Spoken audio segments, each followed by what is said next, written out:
সালাতে দোয়া কবুল হয়। সালাতে দোয়া কবুলের তিন জায়গা। একটা হচ্ছে তাকবীরে তাহরিমার পরে আমরা সানা পড়ি না, আমরা তো একটা পড়ি। আল্লাহর হাবিব সুন্নাহ এবং নফল নামাজে আরো পড়তেন সানা, ওই দোয়া কবুল হয়। দুই নম্বর জায়গা সালাতে সেজদায় পড়ে দোয়া করলে কবুল হয়। আকরাবু মা ইয়াকুনুল আবদু মির রাব্বিহি ওয়া হুয়া সাজিদ ফাকসিরু ফীহি দুআ। বান্দা যখন সেজদায় লুটিয়ে পড়ে, বান্দা আল্লাহর সবচেয়ে কাছে চলে যায়।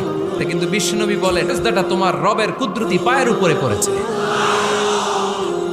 সেজদায় পড়ে দোয়া করেন।